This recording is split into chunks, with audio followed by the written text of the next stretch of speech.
सुप्रभात विद्यार्थियों। आज का सुविचार। माली प्रतिदिन पौधे में पानी देता है, मगर फल सिर्फ मौसम में ही आता है। इसलिए जीवन में धैर्य रखें। प्रत्येक चीज अपने समय पर होगी। प्रतिदिन बेहतर काम करें, समय पर फल जरूर मिलेगा। इसका अर्थ यह है कि जिस प्रकार से माली प्रतिदिन एक पौधे को सींचता है, उसमें खाद पानी समय समय पर डालता है उस उसे बड़ा करने के लिए, पर जब उस पौधे का समय आता है तभी उसमें फल लगते हैं। कोई भी मौसम में किसी भी पौधे पर फल नहीं लगते हैं। जिस मौसम में जिस पौधे में फल लगने होते हैं वह उसी के अनुसार लगते हैं, चाहे माली उसे कितना भी खाद पानी देता रहे। वह उसे सींच रहा है। उसी प्रकार से जीवन में भी हमें धैर्य रखना है, क्योंकि धैर्य के रखने के साथ साथ ही हमें भी हमारे किए हुए कार्यों का फल जरूर जीवन में मिलेगा। सुख दुख उस माली की तरह है जो हमें सींच रहे, जो हमें मजबूत बना रहे हैं अच्छा परिणाम देने के लिए। तो बच्चों, जीवन में धैर्य के साथ आगे बढ़े। समय आने पर हमें उसका अच्छा फल जरूर मिलेगा। पिछली तासिका में हमने छोटा जादूगर यह पाठ शुरू किया था। अभी हम आगे का भाग आज पढ़ेंगे। उसके पहले आप लोग पाठ्य पुस्तक खोलिए, पेंसिल हाथ में लीजिए। जो भी कठिन शब्द वगैरह बताए जा रहे हैं आपको, आप कॉपी में लिखते जाइए। जिसके पास किताब नहीं है वह स्क्रीन में ध्यान से देखेंगे। हमने देखा कि छोटा जादूगर इस पाठ में लेखक की मुलाकात एक छोटे बालक से होती है जिसकी उम्र 12-13 साल बताई गई है, कार्निवल के मैदान में। वहां उस बालक से मिलने के बाद जब बालक उससे बात करते हैं और उसका और अधिक परिचय जानते हैं, तब उन्हें बहुत दुख होता है, क्योंकि उस बालक के पिता जेल में होते हैं, माँ बीमार होती है और वह ताश के पत्तों का खेल दिखाकर कुछ पैसे कमाना चाहता है। उन पैसों से वह अपने लिए पेट भर खाना और अपनी माँ के लिए पथ्य वाला भोजन और कंबल खरीदना चाहता है। जब ये सब विचार उसके लेखक जानते हैं तो लेखक को बहुत बुरा लगता है। एक बार तो उन्हें अपनी सोच पर बुरा लगा कि उन्होंने उस बालक के बारे में बहुत गलत सोच लिया। जैसे जैसे वह उससे बात करते हैं, उसके स्वभाव को जानते हैं, तो उन्हें समझ में आता है कि कितनी कठिन परिस्थिति होने के बाद भी वह बालक में एक अलग सा आत्मविश्वास है और उसी आत्मविश्वास के बल पर वह हर कठिन परिस्थिति का सामना करने के लिए तैयार है। वह अपने माँ को अच्छा करना चाहता है, जिसके लिए वह पैसे कमाना चाहता है। अब हम आगे के भाग में देखेंगे। 1, 2 और 3 भाग पढ़ चुके हैं। आज हम चौथा भाग पढ़ने वाले हैं। बड़े दिन की छुट्टी बीत चली थी। मुझे अपने ऑफिस में समय से पहुंचना था। कोलकाता से मन ऊब गया था। फिर भी चलते चलते एक बार उस उद्यान को देखने की इच्छा हुई, साथ ही साथ जादूगर भी। अब बहुत दिन हो गए थे उन्हें यहाँ छुट्टियों पर आकर। अब उन्हें ऑफिस में पहुंचना भी था और अब कोलकाता में रहकर उनका मन ऊब गया था। ऊब जाना यानी उगता जाना, बोर होने लग गया था और चलते चलते उन्हें उस उद्यान में जाने की इच्छा हुई जहां पर उनकी मुलाकात उस बालक से हुई थी। साथ ही साथ जादूगर भी दिखाई पड़ जाता तो और भी अच्छा होता उनके लिए ने। मैं उस दिन अकेले ही चल पड़ा। जल्द लौट आना था। 10 बज चुके थे। मैंने देखा कि उस निर्मल धूप में सड़क के किनारे एक कपड़े पर छोटे जादूगर का रंगमंच सजा था और करीब 10 बज चुके थे।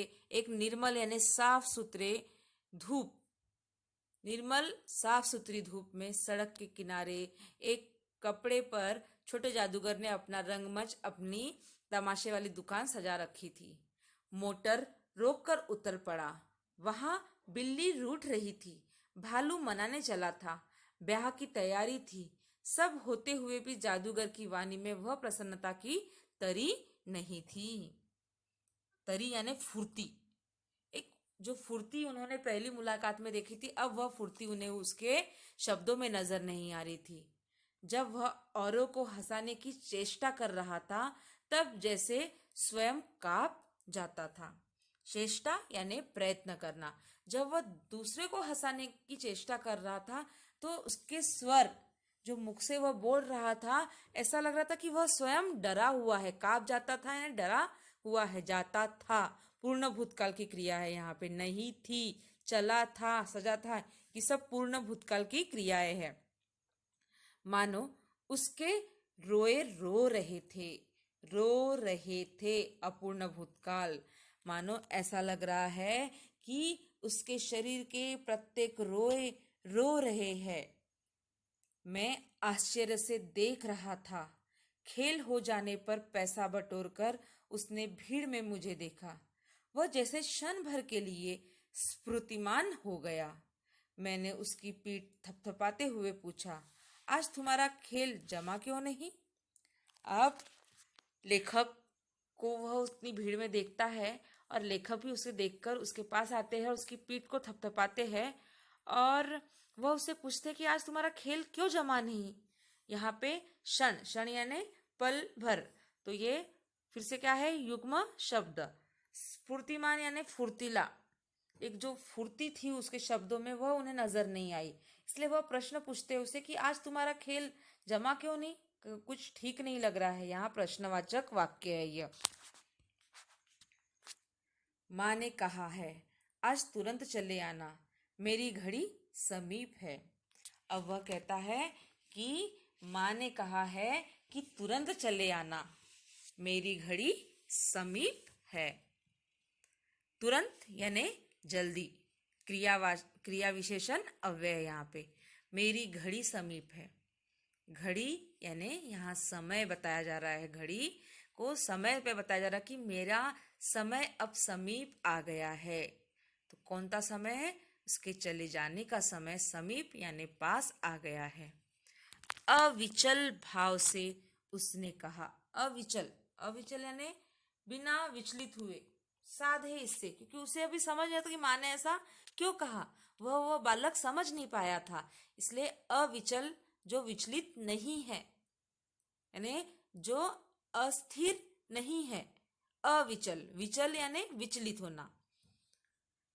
अविचल भाव से उसने कहा, तब भी तुम खेल दिखाने चले आए? मैंने कुछ क्रोध से कहा, मनुष्य के सुख दुख का माप अपना ही साधन तो है, उसी के अनुपात से वह तुलना करता है। अर्थात उन्हें क्रोध आया लेखक को कि इतना माँ के कहने के बाद भी यह यहाँ चले आया है। वे कह रहे हैं कि मनुष्य के सुख दुख का माप अपना ही साधन होता है ना, क्योंकि हमारे सुख सुविधा साधन के अनुसार हम सुख और दुख को नापते तोलते हैं। अनुपात यानी प्रमाण, तुलना करना। उसके मुंह पर अपरिचित उसके मुंह पर परिचित तिरस्कार की रेखा फूट रही थी। उसे बुरा लग रहा था। उसने कहा, क्यों ना आता? और कुछ अधिक कहने से जैसे वह अपमान का अनुभव कर रहा था। क्षण क्षण में मुझे अपनी भूल मालूम हो गई। उसके झोले को गाड़ी में फेंक कर उसे भी बैठाते हुए मैंने कहा, जल्दी चलो। मोटर वाला मेरे बताए हुए पथ पर चल पड़ा। पथ यानी राह पर। और जैसे ही उसने कहा कि क्यों ना आता, इतना सुनते ही लेखक ने उसे अपने गाड़ी में चलने के लिए कहा और मोटर वाले को कहा कि गाड़ी चलाना शुरू कर दो। मैं कुछ ही मिनटों में झोपड़े के पास पहुंचा। जादूगर दौड़कर झोपड़े में माँ माँ पुकारते हुए घुसा। मैं भी पीछे था, किंतु स्त्री के मुंह से बे निकल कर रह गया। उसके दुर्बल हाथ उठकर गिरे। जादूगर उससे लिपटा रो रहा था। मैं स्तब्ध था। उस उज्जवल धूप में समग्र संसार जैसे जादू सा मेरे चारों ओर नृत्य करने लगा। और जैसे ही उस झोपड़े के निकट वह पहुंचे, जादूगर दौड़कर अपने झोपड़े में गया और माँ माँ कहकर पुकारने लगा। लेखक भी उसके पीछे थे, किंतु स्त्री के मुंह से बेशब्द निकलकर रह गया। किंतु यहाँ पर क्या आया है?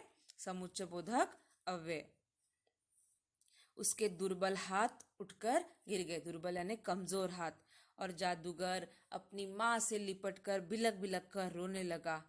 मैं स्तब्ध था, लेखक स्तब्ध खड़े हो गए थे। स्तब्ध यानी शांत खड़े हो गए थे। उस उज्जवल धूप में समग्र, समग्र यानी संपूर्ण संसार जैसे जादू सा मेरे चारों ओर नृत्य करने लगा, ऐसा लेखक को महसूस होने लगा। यानी उस छोटे से बालक ने अपने जीवन में इतनी कठिन परिस्थितियों का सामना किया और वह हर समय यही सोचता कि मैं कुछ कमाऊं और अपनी माँ की दवा पानी करूं, उसका इलाज करूं। पर आखिरकार उसकी माँ उसे छोड़कर चली जाती है और यह दुख उसके जीवन के लिए सबसे बड़ा दुख होता है। और ये उसके इसी व्यथा को देखकर लेखक भी दुखी हो गए हैं। इसके बाद बच्चों आपको शब्द संसार लिखना है।